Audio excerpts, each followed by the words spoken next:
El mago es la primera carta numerada del tarot y lleva el número 1. Esto no es un detalle menor. El número 1 representa el principio de unidad que subyace a todos los números y es la primera manifestación de lo inmanifestado. El 1 es el principio activo que al fragmentarse origina la multiplicidad. El número 1, mediante la multiplicación, origina los demás números. Sin embargo, el número 1 multiplicado por sí mismo hasta el infinito siempre es 1, siempre conserva su unidad. En muchas tradiciones simbólicas, sobre todo en tradiciones esotéricas, cabalísticas, herméticas, el número 1 fue entendido como la unidad primordial a través de la cual surge toda la creación. Se equipara con la unidad divina, con el Dios único, con la individualidad de la humanidad. Toda esta asociación reforzó la idea, la lectura del mago como principio activo de la manifestación. En la historia del tarot, el mago es la que inaugura la serie de los arcanos mayores y simboliza el momento en el que la potencialidad comienza a transformarse en acción. Cuando el mago aparece, algo está a punto de comenzar, algo se ha hecho consciente, una nueva forma de mirarse a sí mismo, una idea, un proyecto, una nueva forma de relacionarse con el mundo. Pero no se trata de un comienzo ingenuo o alocado, porque el mago no es una carta inocente, no es como un loco, el mago es una carta consciente. Desde una perspectiva histórica y antropológica, la figura del mago representa este arquetipo universal cultural de el ser humano que actúa como mediador entre lo visible y lo invisible, entre la experiencia cotidiana y esa fuerza mayor, esa fuerza que percibe más allá de su voluntad individual.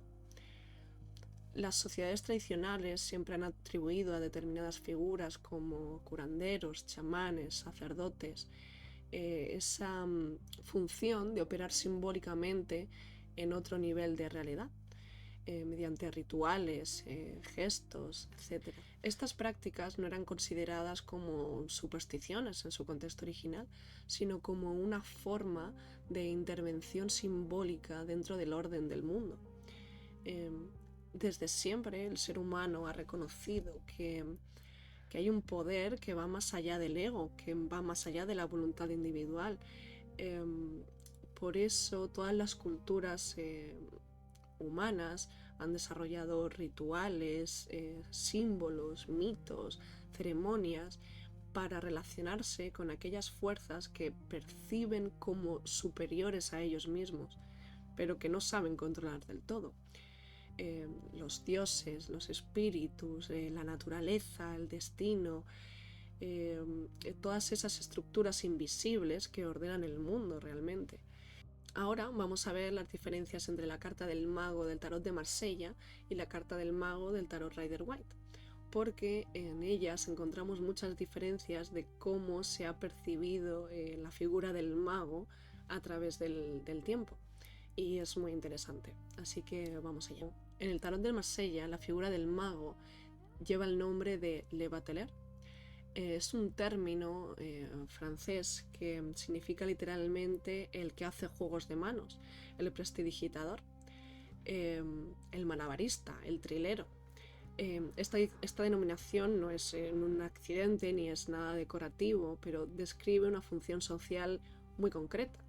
Es aquel que manipula objetos, que desvía la atención y la percepción para fascinarnos, para crear una realidad.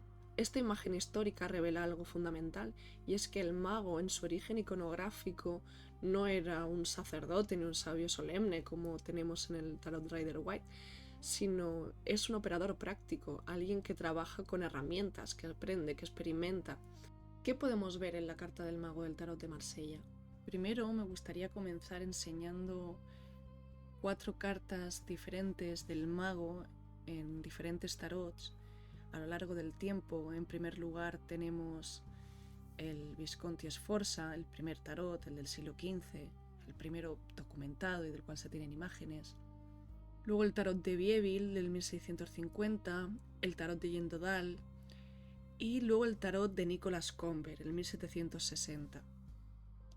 Seguramente al ver la carta del tarot de Nicholas Conver os preguntaréis por qué es prácticamente igual a la del famoso tarot de Marsella restaurado por Philippe Camoin y Alejandro Jodorowsky ya en el siglo XX.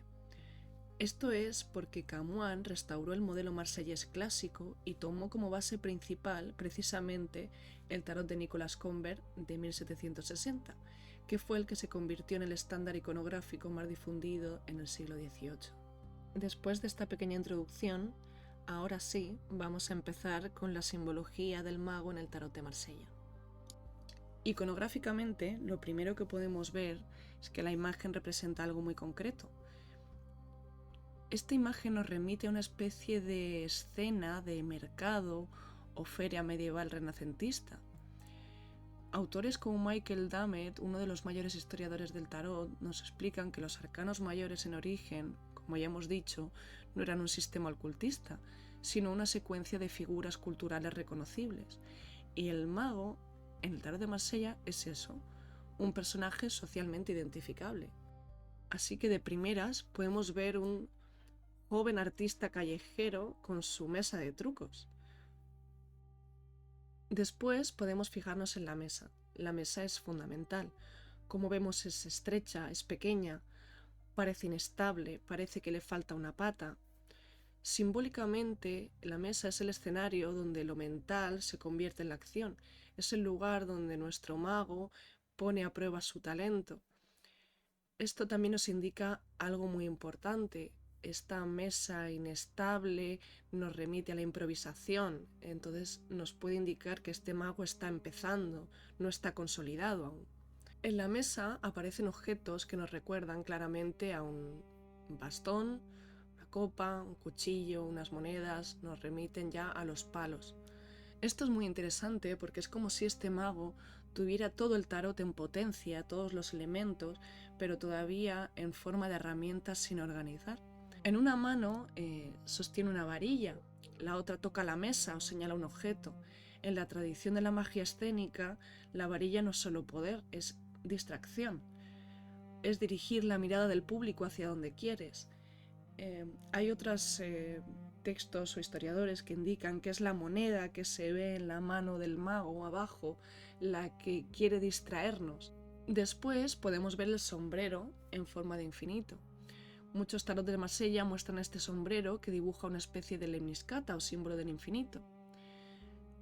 En la tradición simbólica esto posteriormente se leyó como el potencial infinito, como una energía que está constantemente en circulación.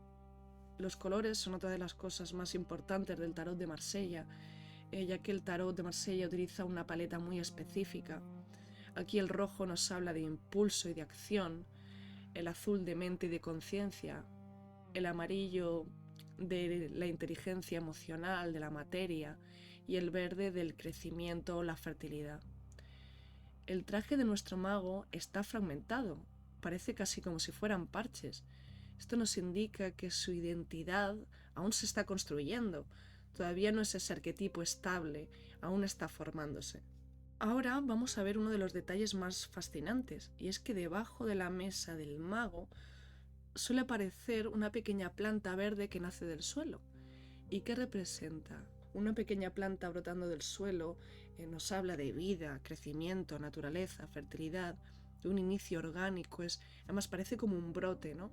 Incluso otros autores estudiosos del tarot han relacionado la forma de esta planta con la imagen del sexo femenino, lo cual refuerza este significado de vida, crecimiento y fertilidad. Otros detalles de la carta del mago es que en los dados podemos ver que en los números que aparecen cada dado suma 7. Como hay 3 dados, 7 por 3, 21, lo cual nos lleva hacia la carta del mundo. Y esto nos hace preguntarnos, ¿será que el mago ya tiene todo lo disponible para llegar al final del viaje? El mago tiene un bolsillo oculto cerca de la mano con la moneda. Esto significa que nos enseña la moneda, pero que en cualquier momento podría esconderla. El suelo donde el mago tiene puesta su mesa no es muy plano, el suelo es muy abrupto. Esto nos quiere decir que eso a él no le importa, porque va a trabajar donde sea cuáles sean las condiciones. En la mano de la varita podemos ver un sexto dedo. Esto nos habla del engaño, de una facultad excepcional, de una habilidad maravillosa. En sus cabellos encontramos que tiene 8 rizos, con un oro en cada uno. Esto nos habla de que su inteligencia nace de la materia, del trabajo y de la acción productiva. Otro detalle muy importante del mago es que el mago no está mirando lo que hace, se deja llevar por su instinto. En resumen, este arcano tiene la capacidad de hacer las cosas imposibles cuando aparece una tirada, porque es posible. Con el mago es posible. En el tarot de Marsella encontramos un hermetismo implícito. Aún no existe esta idea desarrollada posteriormente por los ocultistas del siglo XIX del tarot como un sistema esotérico formal, pero sí que encontramos los primeros elementos que harían que posteriormente se pudieran realizar estas interpretaciones, como los objetos en la mesa del mago, el sombrero con el gesto símbolo del infinito. En resumen, este es la representación del potencial inicial.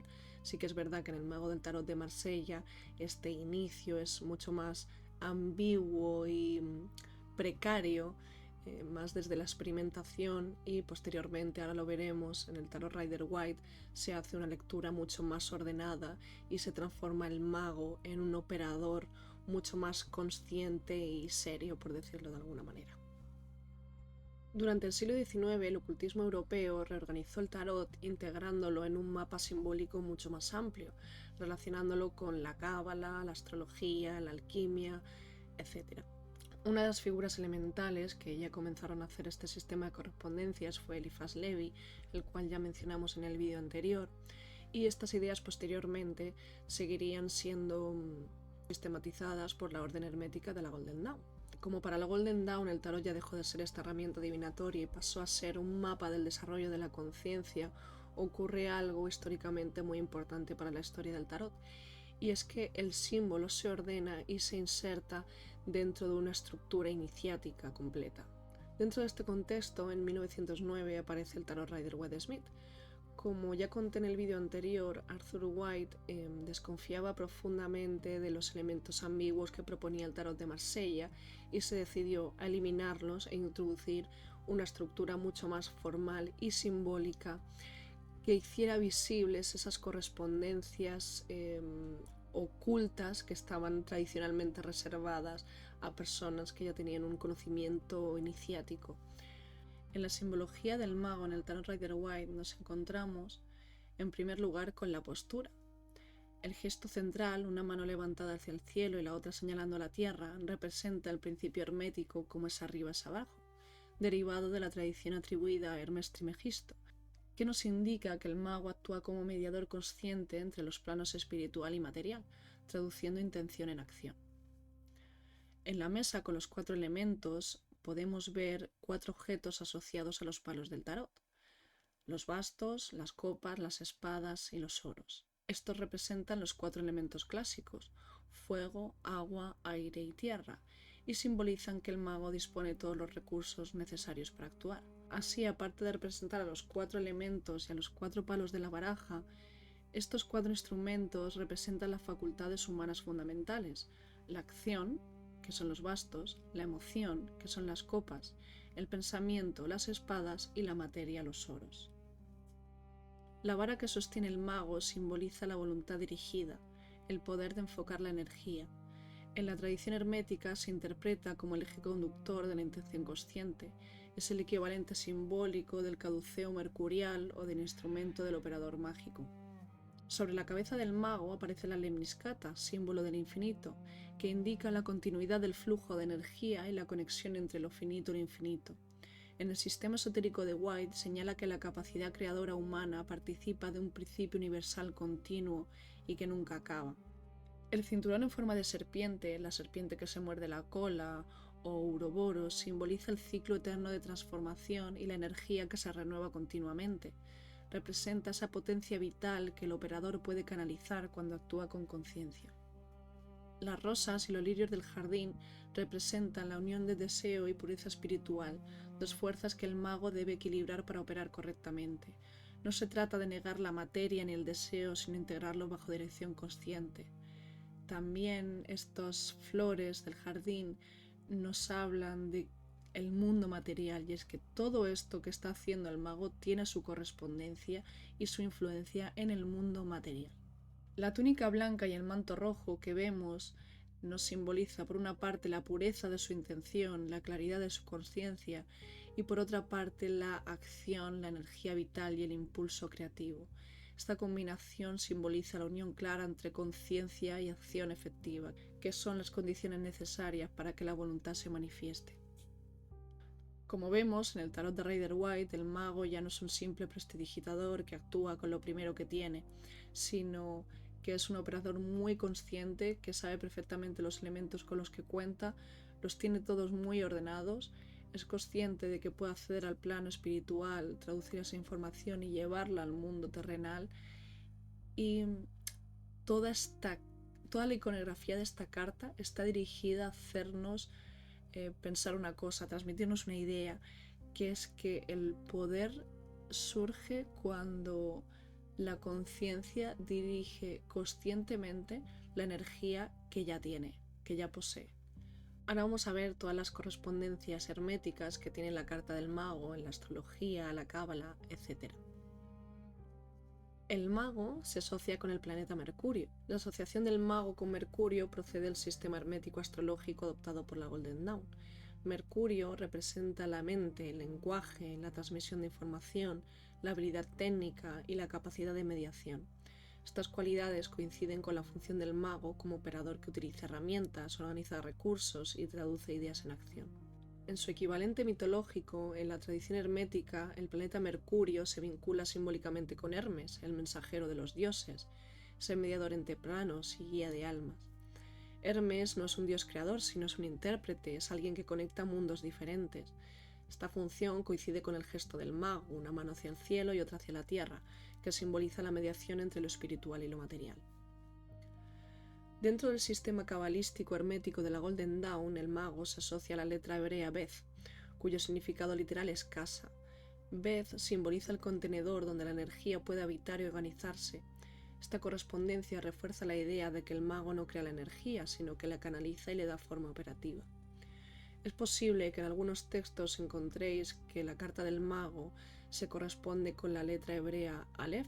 Esta correspondencia la desarrolló Eliphas Levi, pero posteriormente Arthur White corrigió un texto de Eliphas Levi diciendo que estaba equivocado y que no es Aleph, sino que es Beth. Por eso es posible que lo encontréis de las dos maneras. Dentro del árbol cabalístico, el mago corresponde al sendero que conecta Kether, la corona, principio puro, con Binah, la inteligencia estructuradora.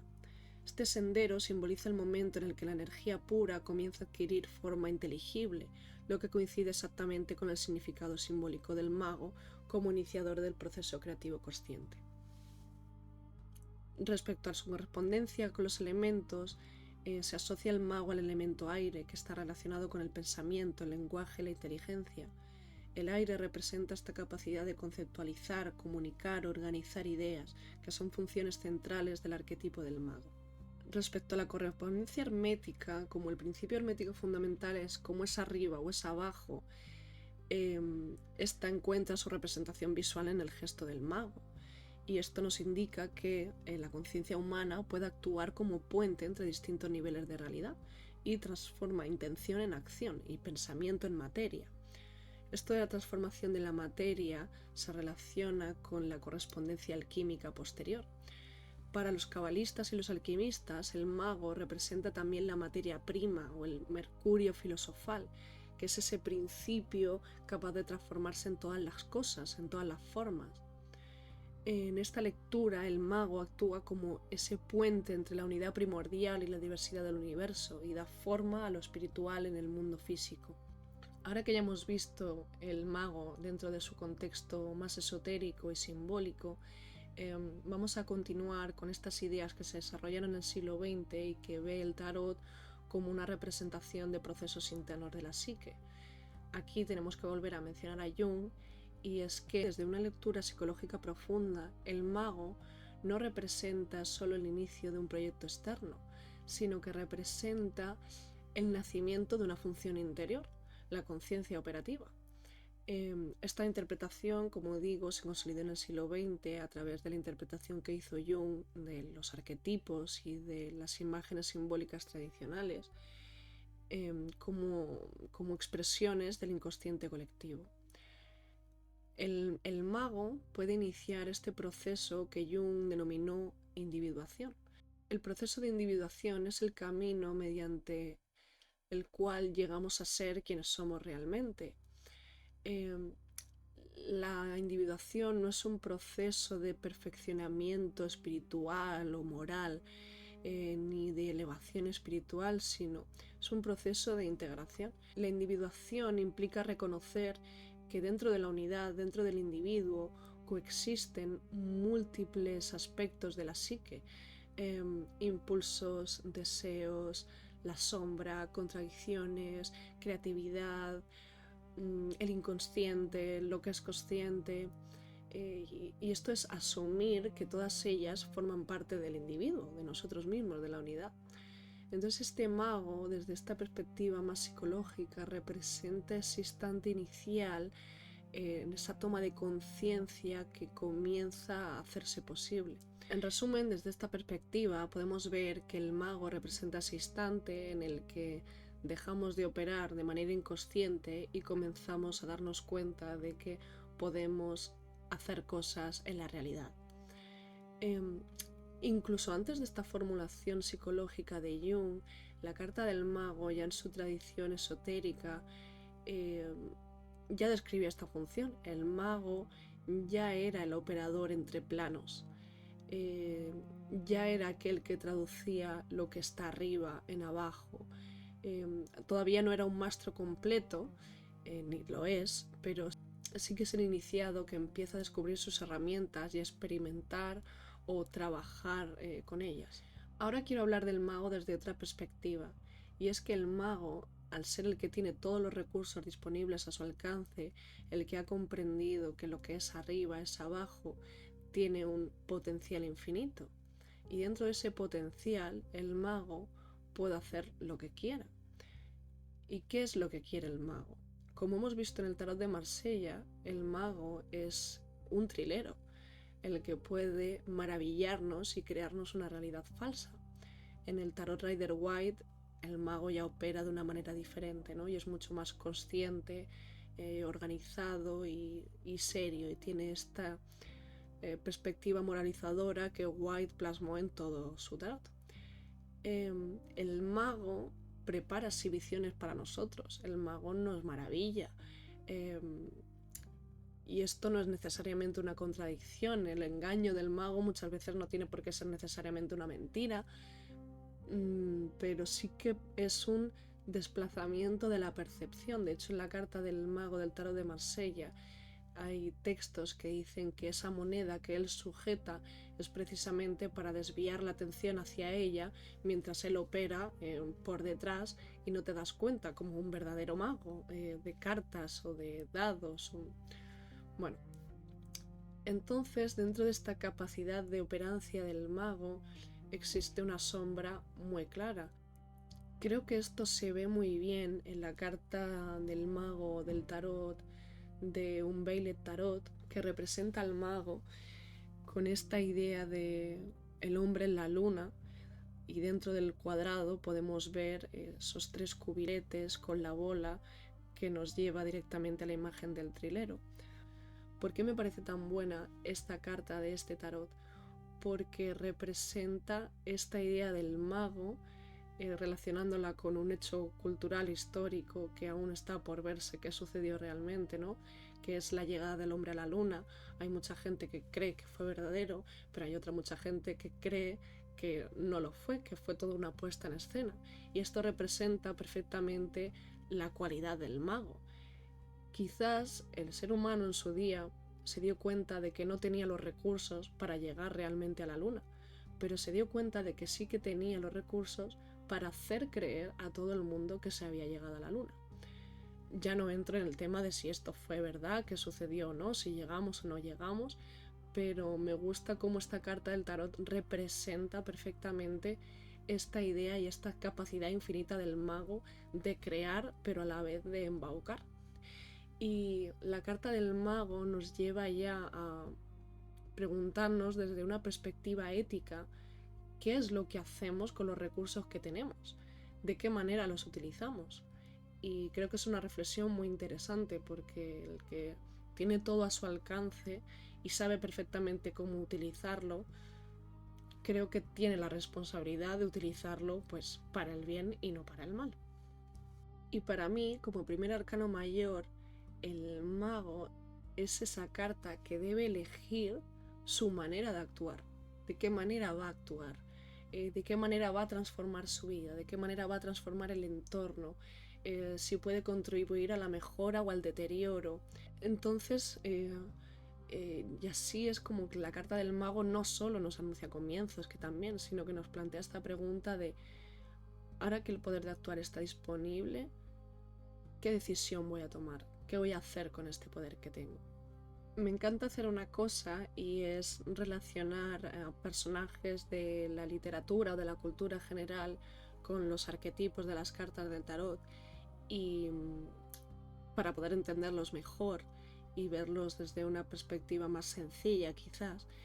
Y mi mago favorito siempre ha sido Neo de Matrix. Sí que es verdad que Neo de Matrix comienza su historia como la carta del loco, ya hablaremos de eso en otro momento.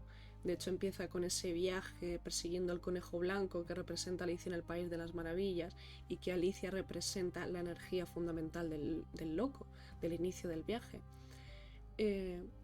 Neo representa ese momento exacto, llegado el momento en el que se da cuenta de cómo funciona realmente la realidad. Y en ese momento en el que se da cuenta, en esa escena en la que el niño le dice no puedes doblar la cuchara, es imposible, pero te puedes dar cuenta de que realmente no hay cuchara, entonces podrás empezar a transformar la realidad. Y es ese momento, el Neo no cree absolutamente nada, pero entiende cómo funciona, entiende de qué está hecho el mundo y entonces es capaz de operar, en este caso, con responsabilidad. Ahora ya vamos a ver el mago desde una perspectiva principalmente cartomántica y vamos a ver el significado que tiene el mago en una tirada. El mago, cuando aparece en una tirada, señala principalmente ese momento previo a la acción. Es ese momento en el que somos conscientes de que tenemos varios recursos a nuestro alcance y tenemos posibilidad de actuar. De manera general, el mago representa un inicio consciente, la capacidad de actuar, los recursos disponibles, talento, habilidad, ingenio. En su perspectiva negativa nos puede hablar de manipulación, engaño, ilusión de control, charlatanería, jugar a saber sin realmente saber. Si nos vamos a tirada sobre trabajo, en su perspectiva más positiva, el mago nos habla de iniciativa, emprendimiento, nuevos proyectos, versatilidad, capacidad de aprender rápido, buena comunicación, talento técnico, creativo. Si lo tuviéramos que asociar a profesiones, serían emprendedores, comunicadores, comerciales, escritores, creativos, programadores informáticos, personas que mueven cosas, activan procesos. En su sombra, el mago en el trabajo nos puede decir que alguien nos está intentando vender humo, que se promete más de lo que se cumple, que falta constancia, improvisación excesiva, un uso poco ético de nuestro talento, en general manipulación. Si nos vamos a la economía y los recursos, el mago, en su perspectiva más positiva, nos indica capacidad de generar ingresos, mucho ingenio para salir adelante, un uso muy inteligente de los recursos que tenemos, capacidad de monetizar nuestras habilidades o de encontrar soluciones creativas a los problemas. En su sombra El mago nos habla de trampas, negocios que están poco claros, riesgos innecesarios, autoengaño económico, estafas, incluso esa situación también a veces de hacer magia con números o con dinero que no termina de cuadrar. En las relaciones y el amor, el mago nos habla de encanto, de seducción consciente, comunicación fluida, el inicio de un vínculo, un interés mutuo que acaba de iniciarse. También nos puede indicar a alguien que sabe expresarse, alguien que siente curiosidad, atracción, pero en su parte negativa nos puede hablar de manipulación emocional, de mentiras, de juegos de poder y sobre todo de una relación o de un inicio de relación basado en la ilusión. En su perspectiva psicológica, el mago nos habla de toma de conciencia, de reconocer patrones, de tener la capacidad de cambiar la forma en la que actuamos, de un inicio del trabajo interior y de ese momento en el que decimos, ahora lo veo, ahora veo lo que está pasando. En su sombra nos puede hablar de intelectualizar demasiado las emociones, creer que entender algo es lo mismo que integrarlo, que no es para nada lo mismo, de autoengaño, de evitar la profundidad real. El mago no es la sanación, ¿no? Pero es el momento en el que sabes que algo depende de ti.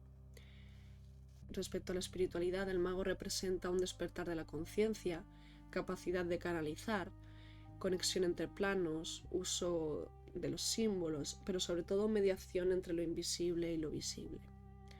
En su parte más negativa nos puede hablar de una especie de ego espiritual, de creernos especiales, de usar el conocimiento mal, de manipulación espiritual. Nos hace preguntarnos en una tirada espiritual, cuando nos sale el mago, nos preguntamos ¿a qué estamos al servicio? ¿De algo más grande? ¿O estamos usando las herramientas que tenemos para reforzar nuestro ego y hacer parecer que somos algo que realmente no somos? Respecto a la salud, el mago nos habla de la capacidad de intervenir activamente, de un inicio de un tratamiento, representa al médico, nos habla de mejorar, de una relación mente-cuerpo activa. En su sombra nos habla de manipular síntomas, de no tomar en serio señales del cuerpo, de negarnos a ir al médico. Bueno, aquí el mago nos habla de implicación, no de una curación milagrosa. Ya el mago como persona, como representante de nuestro consultante o de otra persona, el mago nos dice que esta es una persona inteligente, hábil, comunicativa, creativa, con mucha iniciativa, alguien que tiene muchos recursos. Pero en su parte negativa nos habla de alguien que es un manipulador, un embaucador, un charlatán, alguien muy poco fiable, alguien que nos dice una cosa y hace otra. En resumen, bueno, pues alguien muy poco fiable. Cuando el mago nos aparece en una tirada como consejo, nos puede estar diciendo: actúa, usa lo que tienes, empieza, prueba, toma la iniciativa. Y si lo miramos desde esta perspectiva diferente, negativa, nos está diciendo: no manipules, no prometas lo que no puedas sostener, no te engañes. Y el mago como consejero no espera, nos recuerda que ya estás en la posición de hacer algo, ¿no? Espero que os haya gustado este acercamiento a la carta del mago. Habría mucho más que hablar sobre él, pero me encantaría vosotros que dejarais vuestras interpretaciones, ideas, correspondencias, dónde veis al mago a diario, en vuestra vida cotidiana, en el cine, en la literatura, en los videojuegos, y para que entre todos podamos construir pues un conocimiento mucho más elevado y completo. Muchas gracias y nos vemos más adelante.